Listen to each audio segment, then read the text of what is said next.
आणि त्याचबरोबर हे आमचे चाहते आहेत, त्यांच्याकडून अगदी पैशांचे उधळण आहे, त्यांचे चेंजिंग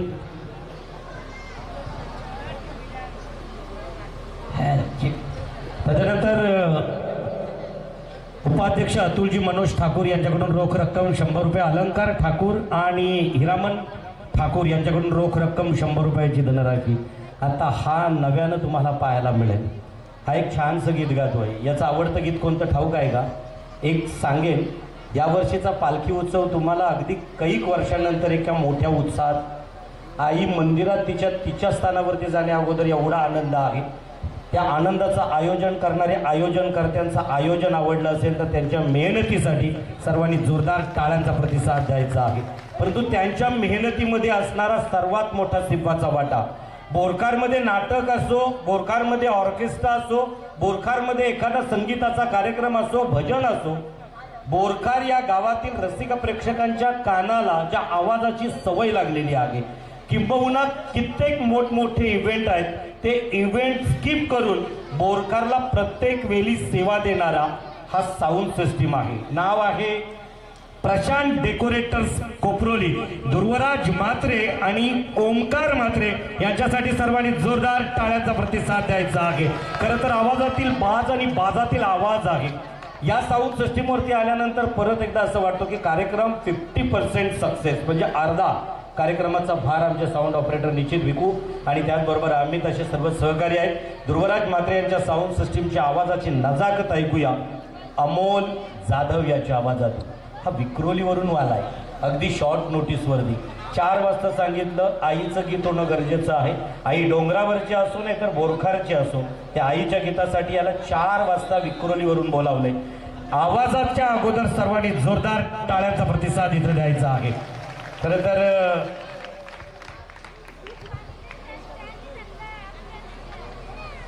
कसे आहात सगळे बोरखारकर? आवाज नाही ते. कसे आहात सगळे? मी पण जाऊ का?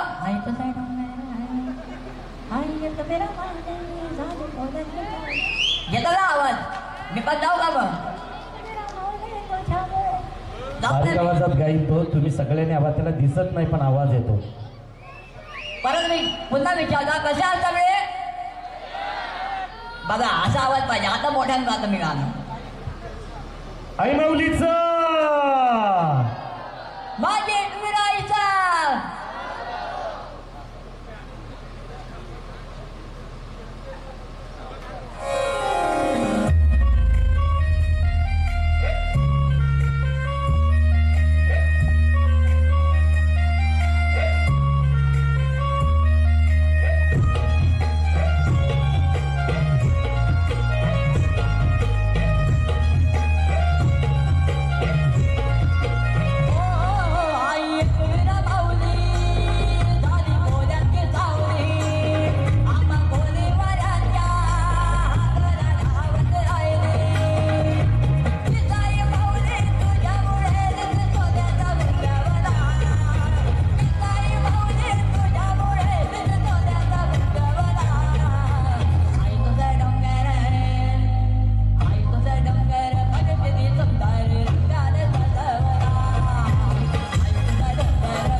थोडा डिले कमी करा.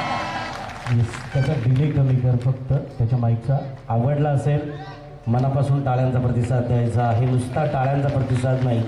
अमोल जन्मजात अंध नाही, तो जन्मापासून अंधला नाही, 6 महिन्याचा झाल्यानंतर दृष्टी गेली. तिसाई आणि मरुआई माऊली ही नवसाला पावणारी आणि हाकेला धावणारी आहे. जर तिच्या मनात असेल ना तर तिचं रूप पाहण्यासाठी याला ती दृष्टी देईल. म्हणून तुम्ही सर्वांनी जोरदार टाळ्यांचा प्रतिसाद. आता काय करणार आहात तुम्ही ठाऊक आहे का? त्याला वन्स मोर त्याचं गाणं करायचं आहे. फक्त त्याच्यासाठी एक करायचं आहे, तुमच्याकडे जेवढ्या जणांच्याकडे मोबाईल ही जीवनावश्यक गोष्ट झालेली आहे. अन्न वस्त्र निवारा या 3 मूलभूत गरजा आहेत. त्यामध्ये मोबाईल 15 मिनिटं जर आपल्याकडे नसेल ना तर आपल्याला करमत नाही. आता इथं जर मोबाईल आणले सर्वांनी मोबाईल लाईट ऑन करायचे, फ्लॅश लाईट ऑन करायचे सर्वांनी आपापल्या मोबाईलच्या, जेवढे मोबाईल आणलेत त्यांनी. चला वन्स मोरमध्ये एक मुखडा. येस, फक्त अशा लाईट फ्लॅश लाईट किती आहेत बोरखारमध्ये फ्लॅश लाईट? मोबाईल किती जणांकडे आहेत? समोर कुणाकडे? येस, इकडे पण आलेत. तिकडे तिकडे पायऱ्यांवरती फक्त 1 2 3 4 आहेत. तुमच्याकडे आहेत 1%, 1% फक्त बॅटरी. एक फक्त मुखडा आणि एक अंतरा गाईल तिसाई आणि मरुआईसाठी या बोरखार गावात अमोल जाधव ज्या वेळेला गाणं गाणार फक्त मुखड्याला पण लेफ्ट आणि राईट करायचं आहे. 3 2 1 स्टार्ट.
आवडला असेल तर सर्वांनी आता टाळ्यांचा प्रतिसाद द्यायचा आहे. यंग जनरेशनसाठी आता काहींना असं वाटलं की अमोल फक्त एकच आईचा खोलेगीत गातोय की काय. या अमोलसाठी आलेली धनराशी आहे. खरं तर निर्जला नमस्ते मोकर यांच्याकडून 100 रुपये, अतुल मनोज ठाकूर आणि यांच्याकडून रोख रक्कम 100 रुपये, अलंकार ठाकूर आणि हिरामन ठाकूर यांच्याकडून 101 रुपया, शैलेश गावण अध्यक्ष तिसाई मरुआई पालखी उत्सव यांच्याकडून आणि उपाध्यक्ष अतुल ठाकूर यांच्याकडून रोख रक्कम 500 रुपये, आईचे आणि साईंचे निस्सीम भक्त सुनील ठाकूर यांच्याकडून रोख रक्कम 500 रुपयाची धनराशी आहे. रुक्मिणी पाटील यांच्याकडून रोख रक्कम 100 रुपयाची धनराशी आहे. विलास ठाकूर आणि भूषण डाके यांच्याकडून रोख रक्कम 100 रुपयाची धनराशी. जितेंद्र गावंड यांच्याकडून रोख रक्कम 200 रुपयाची धनराशी आहे. निस्सीम भक्त साईचे आणि आईचे आहेत ना, त्यांच्यासाठी साईंचं गीत सुद्धा होईल. पण सध्या दिसणारे चेहरे मला बरेचसे तरुण दिसत आहेत. आता या गावातच मला वाटतोय आता ज्यांचा उल्लेख करायला खोपट्याच्या सरपंचा बोरखारच्या, त्याच्यानंतर माजी सरपंच आपल्या दिगोडेच्या सुद्धा बोरखारच्या. गाव तसं छोटं पण राजकीय पटलावर वरती सुद्धा प्रकाश जोतात असणारा आहे. यंग जनरेशनची जी मुलं दिसत आहेत ना आणि मुली, यांच्यासाठी आणि शैलेश गावंड ज्या कालावधीमध्ये खरं तर शिक्षण घेत होते त्यांच्या वेळचं ते गाणं आहे. ते गाणं कधी जर किंबहुना प्रेम विवाहाला या आठवणीत आणणारं गाणं आहे आणि विरह झाला असेल तरी या आठवणीत आणणारं गाणं. असं वाटतं कोली गीतं छान म्हणतोय असं नाही. योगेश अग्रावकरनं सांगितलं होतं आम्ही ज्या वेळेला श्रीवर्धनमध्ये होतो की हा गायक कवी संगीतकार खूप छान आहे. यांना MPL मोठीजुई प्रीमियर लीग, कैक प्रीमियर लीगची गाणी यांनी लिहिलेली आहेत. त्याच्यासाठी टाळ्यांचा प्रतिसाद द्या. आणि यंग जनरेशनचे जे पंच आहेत आमचे रोहन डाकी वगैरे, यांच्यासाठी हे गीत आहे, एक छानसं गीत.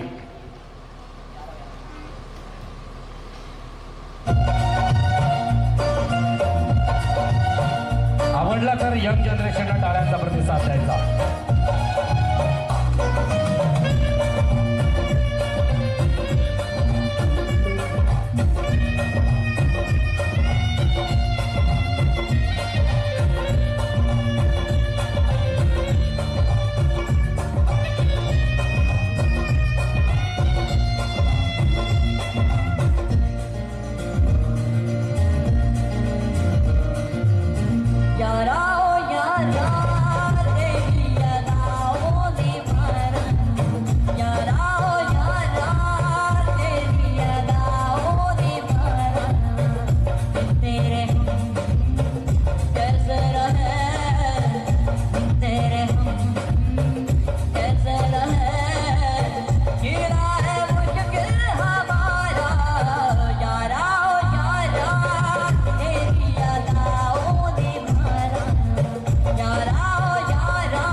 जीना मुश्किल नहीं इजी करने का एक फॉर्मूला है मेरे पास, वो बताने वाला हूँ यंग जनरेशन को. अगर आपकी वो किसी और की हो गई ना तो एक समझ लेना कि मोहब्बत एक सफ़र का सिलसिला है, यहाँ कौन किसी को मिला है. अरे मांगा जैसे मैंने दुआ में, बिना मागे किसी और को मिला है. असं समजून सोडून द्यावं ते. आई वडिलांसाठी जगावं प्रत्येकानं अगदी छान. खरं तर प्रेम, लव या गोष्टी त्या चौकटीत रुपेरी पडद्यावरती छान दिसत आहेत आणि म्हणूनच त्याच्यावरती बोलायचं झालं तर प्रचंड